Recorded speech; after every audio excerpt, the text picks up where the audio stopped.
if you are a living, breathing human, then you have probably been wronged in some way, right? You have probably wronged other people.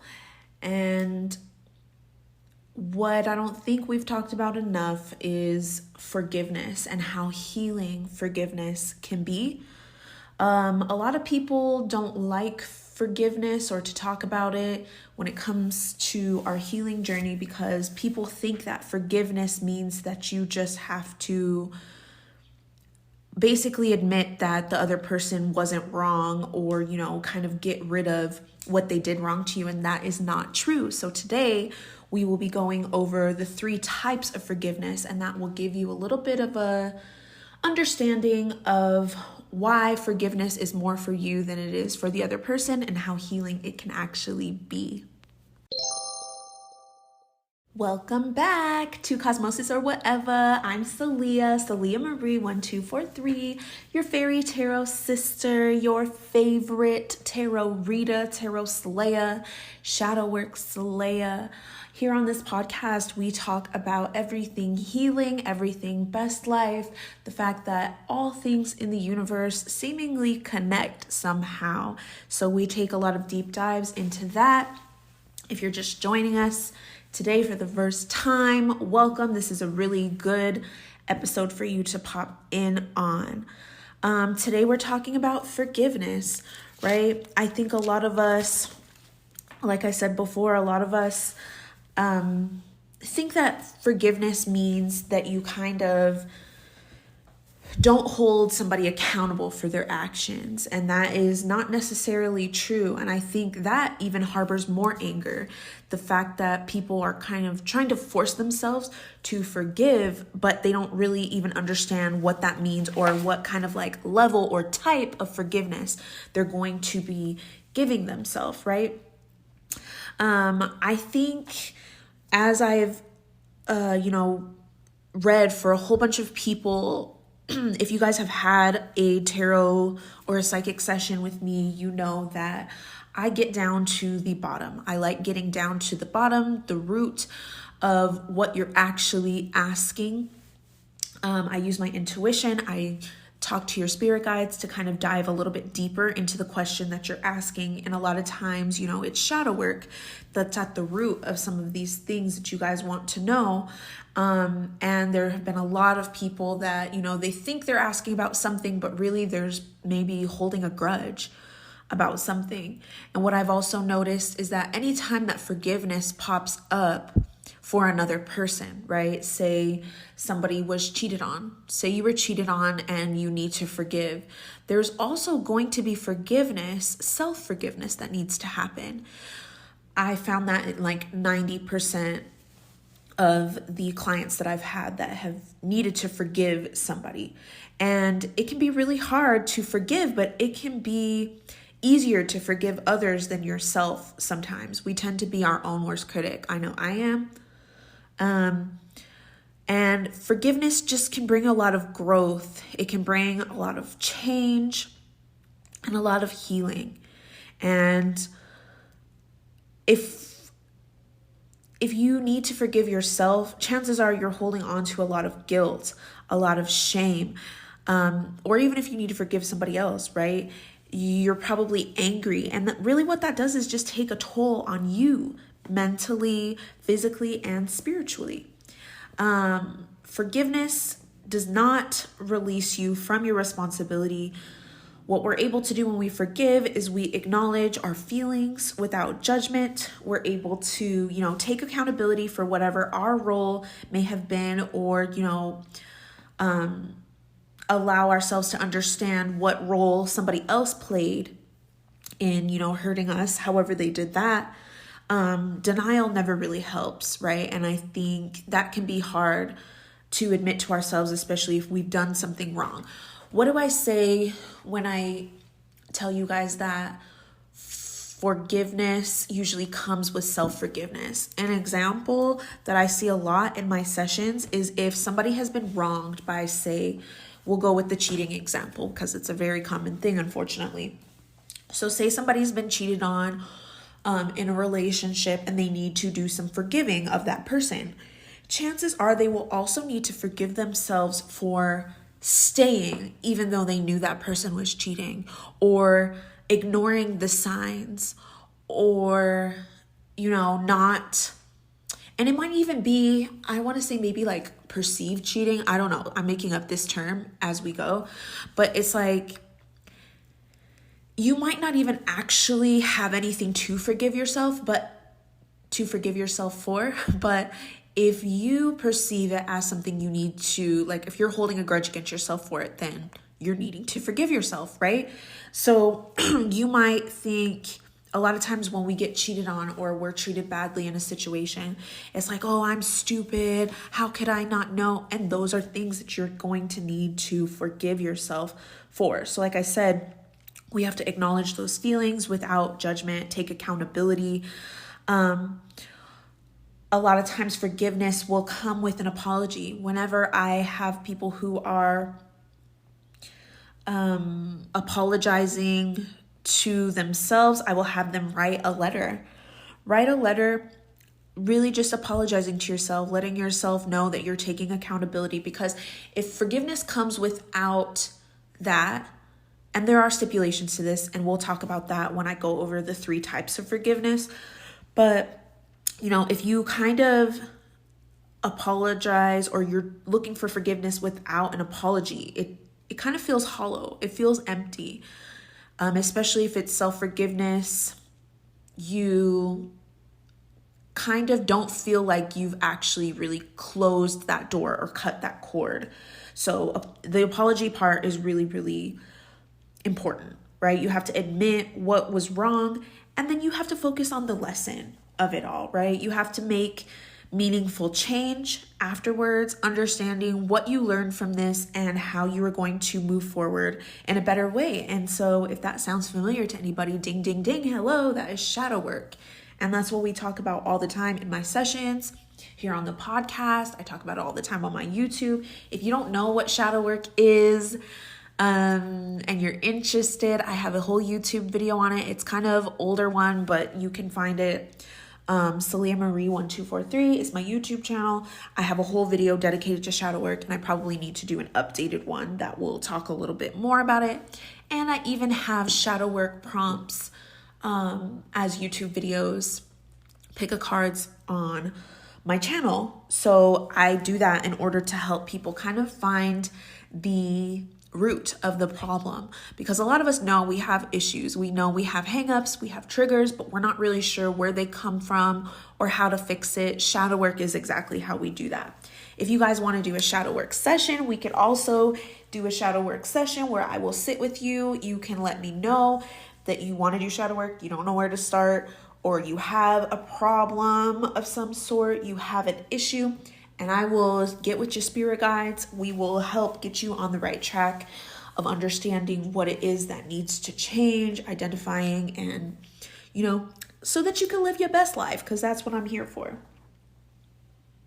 I think understanding that there are 3 different types of forgiveness is really going to give people more perspective, especially if you're holding on to things from the deep past, right? Past lives, for one. We can also do clearing of your past lives, or there's the classic of needing to forgive somebody who never actually even apologized or doesn't even think that they've done anything wrong. So after this, I will give you guys the 3 different types of forgiveness, and I will also give you guys some affirmations for self-forgiveness.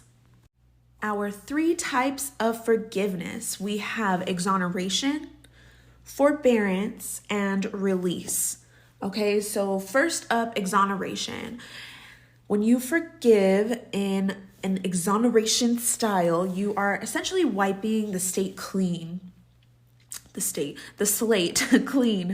and you are restoring the full state of innocence before you were harmed, right? So some examples: if the harm was a genuine accident, right? Like somebody was like flailing their arms around playing a game and then they hit you, right? You're not really going to like chastise them for that. It's just, okay, got it. Or maybe the person didn't really understand. Maybe you're dealing with a child or something like that, and they don't know what they're doing. Or if the person who has harmed you is truly, truly sorry, they take full responsibility, they apologize, they say what they did wrong, and it meets your standards for an apology. What I've also learned is that there are different apology languages, right? The same way that we have love languages, ways that we would like love to be put into our space, there's also forgiveness or like apology languages that I think would be really helpful, actually. If you guys want to hear about the apology languages, definitely let me know, because I have understanding those has helped me understand why I hold grudges against people, or like why I'm not accepting people's apologies, or it has also made me a better apologizer so that I understand the needs of what that person I understand the needs of that person from me when I have done wrong to somebody. So let me know if you guys want to hear about apology languages. But that is the first type of forgiveness, exoneration, right? So wiping that slate clean. Then we have forbearance. Forbearance is like there might have been a partial apology by the offender. Sometimes they might kind of mingle their own sorrow with blame on you, like, oh, well, I wouldn't have done that if you didn't do this, but I am sorry if that's how I made you feel, like that kind of thing. I think a lot of us are familiar with that. I know I am. It may not be the apology that you have hoped for. Maybe it's not authentic. You can tell that they don't really care. And then really what happens is you just agree to let go of your revenge fantasies. But you also kind of like watch them, right? It's like they're on probation. Like it's not the same as exoneration, the first one, because you just wipe the slate clean and it's like, okay, we're besties again. We don't have to worry about it. But the forbearance is kind of like, all right, well, because I want to keep you in my life or something like that, but I'm still watching you. And then this allows you to kind of maintain your ties with those who are close to you. A lot of times I find that this happens with like close friends or family. And then eventually, with time, work, if that person does admit their wrongdoing or you start to understand the situation a little better, it can change into exoneration and give you full forgiveness. Okay, and then the third type of forgiveness we have is release. So this is more often than not when the harmer, the person who's doing the harm, doesn't acknowledge or even offer a sincere apology. And I think a lot of you guys could also be working with this, and this can be difficult because you have to kind of work this on your own, right? But, it doesn't require the forbearance like we talked about before, but it requires you to release your bad feelings and let go of that kind of silent weight that you're putting on yourself. In this case, I like to say, you stop drinking the poison, because I don't know who said it. Somebody said something about, when you don't forgive somebody, you're basically drinking poison and you're hoping for them to die, right? So stop drinking that poison, all right? Stop letting these people live rent-free in your mind. Again, people think that all types of forgiveness exonerate the person who is needing the forgiveness, and it's not true, right? You can release it, and it's really just for your own good. It liberates you from living in your traumatic past, especially when the other types of forgiveness are not really available for you in that moment, right? You don't want to poison yourself with that. Okay, so if you listening to this have realized that you have been drinking down some poison that you didn't even realize, I don't want to say good, but I have a solution for that. This Wednesday, if you're listening to this, beforehand, we have a full moon meditation. Every month I do a full moon meditation that is guided by spirit. It's guided by me, but I meditate heavily. I ask my spirit guides what the needs of the collective are. So if you find that you have somebody you need to forgive, a situation you need to forgive, including yourself. Or you might not even know if you do, but chances are you do. This meditation is going to be really good for releasing. We're going to work on the releasing part of that, where we just free ourselves. I can hear Bob Marley in my head. Free yourself from mental slavery. None but ourselves can free our minds. So if you guys would like to take a little bit of initiative in your healing journey, you would like to release some things that you're holding on to, especially before we move into this beautiful new year that will be prosperous. We'll open up some of those channels for you. Then join us for the meditation. It's linked on my website. It'll be a really good one. If you guys are a top tier patron, shout out to all the patrons. If you guys are a top tier patron on my Patreon, you will automatically get that link every month. So if you guys are interested in joining us for that, please do. Okay, so now I'm going to give you just a few self-forgiveness affirmations that might be helpful for you to listen to. These might help. So the first one is, I accept that I am human and I make mistakes. I accept that I am human and I make mistakes. Next, I forgive myself for hurt I've caused. I forgive myself for hurt I've caused. And lastly, I release my anger, shame, embarrassment, and guilt.